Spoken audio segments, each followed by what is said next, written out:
मी महादेव तात्याराम देशमुख. आमच्या भागात डाळिंबावरील तेल्या आणि मर रोगामुळे डाळिंबाचे क्षेत्र कमी होऊन आता दुग्ध व्यवसाय, मक्याची लागवड, त्याला पूरक व्यवसाय मोठ्या प्रमाणावर वाढला आहे. पण सध्या मक्याचे दर 2400 रुपयावरून 1500 ते 1700 रुपयावर गेल्याने रासायनिक खतावर जास्त खर्च करणे परवडत नाही. यावर उपाय म्हणून मी यावर्षी SML लिमिटेडचे प्रतिनिधी तुषार देशमुख यांच्या सल्ल्याने एक नवीन प्रयोग केला. मका लागवडीच्या वेळी मी सलानेक्स झेड, टेक्ना झेड, फर्टिस या उत्पादनाचा बेसल डोसमध्ये वापर केला.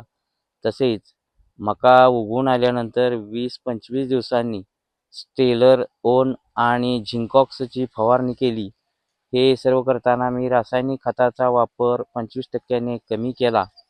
युरिया 1846, 10-26-26 सारखी खते 25% कमी वापरूनही मला SMLच्या प्रॉडक्टमुळे माझ्या मका पिकामध्ये खूप जबरदस्त बदल दिसून आलेला आहे. यामध्ये उगवण आणि वाढ हे एकसारखी झाली आणि या सुरुवातीपासून पिकाची वाढ अतिशय जोमदार होती. पानाची काळोखी आणि रुंदी चांगली मिळाली आणि सर्वात महत्त्वाचे म्हणजे शेवटपर्यंत पिकावर गडद काळोखी टिकून राहिली.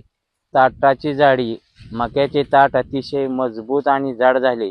त्यामुळे पीक वाऱ्या पावसातही कुठेही आडवे पडलेले नाही. कणसाची साईज आणि त्याचा दाना भरणा तुम्ही पाहू शकता. याची सर्वात मला मोठा फायदा झालेला आहे. त्याची जाडी आणि लांबी चांगली मिळाली. विशेष म्हणजे कणीस अगदी खालपासून ते वरच्या टोकापर्यंत दाण्याने गच्च भरलेले होते. दाण्याचे वजन आणि क्वालिटी तुम्ही पाहू शकता. त्याला उत्तम चकाकी आली. दाना टपोरा झाल्यामुळे त्याचे वजनही चांगले भरलेले आहे.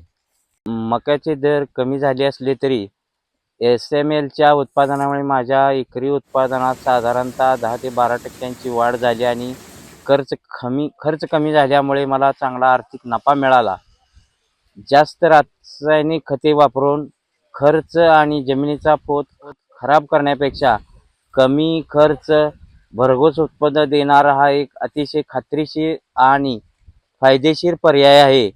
माझी सर्व शेतकरी बांधवांना विनंती आहे की वाढता खर्च आटोक्यात आणण्यासाठी तुम्हीही SMLची उत्पादने आपल्या सर्व पिकात नक्की वापरून पहा. धन्यवाद.